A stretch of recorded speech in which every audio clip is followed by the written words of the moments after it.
Kenapa kekhawatiran orang tua itu kepada anak laki-laki dan perempuan itu sangat berbeda, Pak? Ya, lebih yang dikhawatirkan lebih ke perempuan, anak Yang pasti perempuan. dari papa atau seorang Dari bapak. orang tua Iya. itu ke anak perempuan. Iya. Anak perempuan itu kan lemah. Tapi ada anak perempuan yang sudah dilihat sama orang tua dia wow, tough, kuat. Iya. Biasanya dia gagah, tomboy, gitu. Jadi itu kelebihan. Tapi kalau feminin, tapi juga ada sih tetap feminin, tapi ternyata jiwanya kuat sekali. Iya. Yaitu ya seperti itu, kecerdasan atau dan lain sebagainya.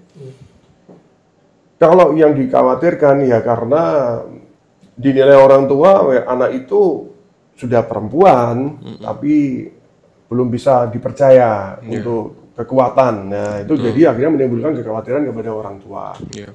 terutama orang tua seorang bapak, orang tua bapak yang dipanggil bapak. Oke. Nah itu. Tapi kalau untuk perempuan yang sudah mengalami penilaian-penilaian kepada bapaknya atau ibunya tinggi, itu berarti penilaiannya yang sangat kuat, itu berarti ya udah bisa dipercaya. Perempuan itu perlu dijaga. Betul. Karena perempuan itu adalah yang pertama mahkota kehidupan di dunia. Itu adalah wanita, gitu. Wanita yang benar-benar mengerti, menjaga kesucian, menjaga segala-segalanya yang bermartabat, ya terutama gitu. Oke. Dan itu yang tentang hal penjagaan kesucian dan bermartabat itu berarti udah global, itu orang tua. Iya.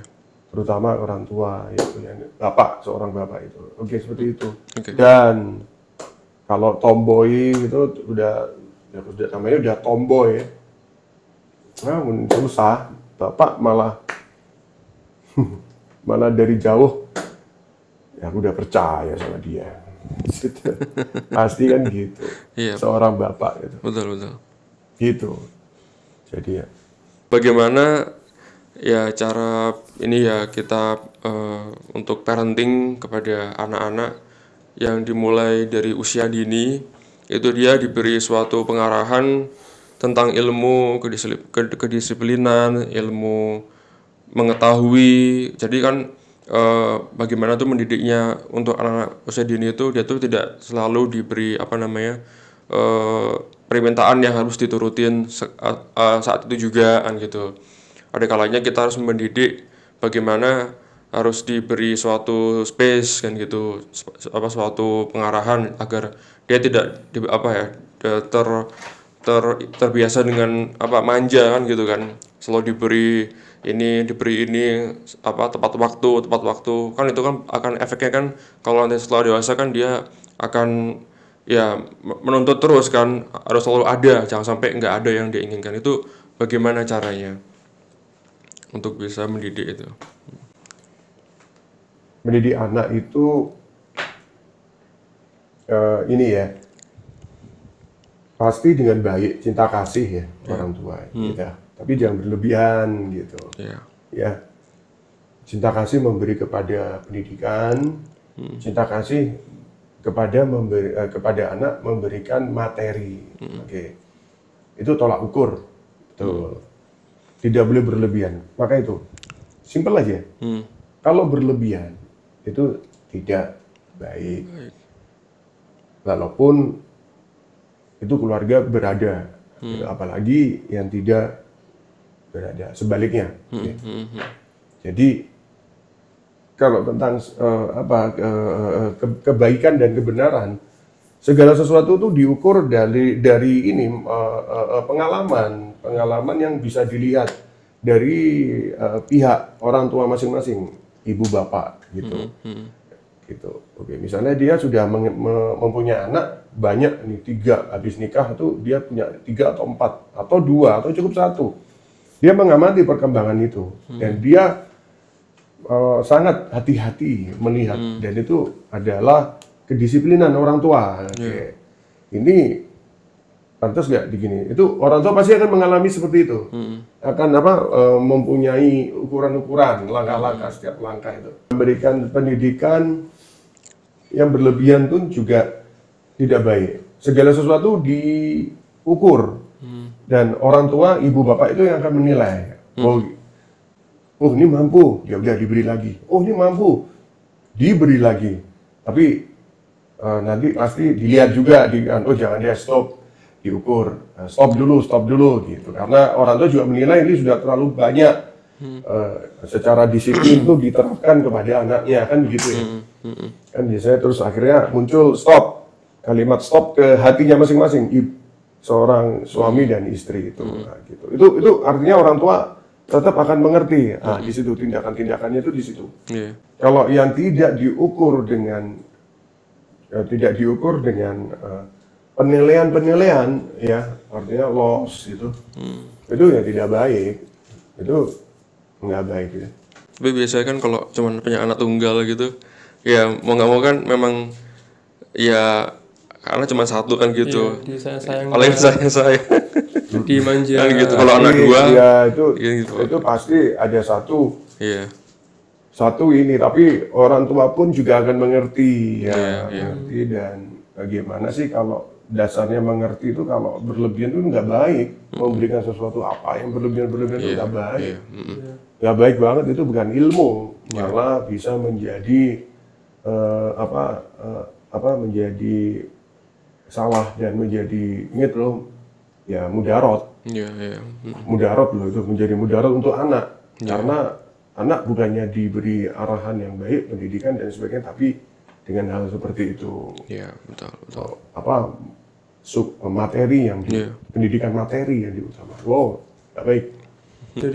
Jadi sikap orang tua kalau kepada anak yang sering minta-minta gitu, apakah orang tua harus terbuka dengan anak?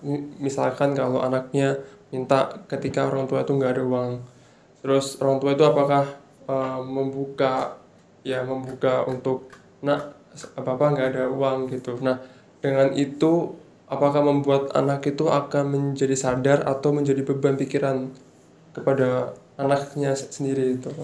Atau bagaimana sikapnya orang tua, atau apakah dengan terbuka seperti itu atau hanya menutupi dengan cara yang baik? Baik, jadi penjelasannya itu sebenarnya kembali kepada materi masing-masing ya. Materi kehidupan itu ya terutama orang tua dan anak itu harus mengerti ya. Kalau mengerti, semua sudah mengerti ya keadaannya baik-baik aja mengerti. Kalau dari orang tua nggak mengerti, tapi anaknya banyak meminta kebutuhan, ya pasti anak itu nanti malah tidak dididik. Jadi respon juga positifnya tidak ada sama sekali. Yang tahu malah menciptakan negatif terus, itu tidak baik. Jadi bagaimana menciptakan situasi itu ya harus difahami bersama-sama, terutama ya difahami bersama-sama dan benar-benar dipelajari bersama-sama, dan bagaimana kita mengatasi semuanya itu dengan penuh akal. Ya, akal itu jalan keluar. Akal itu artinya ya kalau ada materi ya boleh diberikan semua materi. Kebutuhan apa? Ya kembali lagi tadi ya, tidak boleh berlebihan. Nah, terus kalau mengingat kepada keadaan, yaitu coba orang tua akan memberikan gini. Coba ini belum bisa diberi sama orang tua pasti akan memberi saran berupa akal. Menciptakan beot itu artinya dia jalan keluar. Oke, itu jalan keluar. Yang penting hidup itu satu harus beriman. Dalam beriman pasti diberi akal yang baik dari Maha Pencipta, dari Allah, dari Tuhan kita untuk Muslim. Betul. Gitu. Akal, gitu. Tetap meraih kemenangan dan tetap meraih kesuksesan. Ada pesan bagi para orang tua yang sekarang ada di fase 2. Fase pertama dia belum punya anak, pengen punya anak. fase kedua sudah punya anak, cuman lagi complicated caranya bagaimana mengurus anak, cara bagaimana mendidik anak supaya baik. Ada pesan-pesan nggak mungkin dari Papa untuk para teman-teman yang sudah mempunyai anak ataupun belum mempunyai anak dengan dua complicated itu? Monggo. Kalau yang belum mempunyai anak, ya harus bersabar. Sampai seberapa lama juga belum mempunyai keturunan, harus bersabar. Bersabarnya harus benar-benar kembali di jalan Al-Quran dan hadis. Itu pegangan kita. Kalau mempunyai anak, ya harus bagaimana mengerti untuk orang tua. Menjaga anak di dalam satu, di dalam jalannya kita harus beriman kepada Al-Quran dan beriman kepada kepada Allah dan beriman kepada Rasul. Itu aja. Jadi aman, sama-sama tidak ada kemana-mana. Itu intinya ya kepada Tuhan kita. Nggak ada yang lain ke Tuhan kita. Iya toh? Nggak ada. Tidak susah kok. Gampang.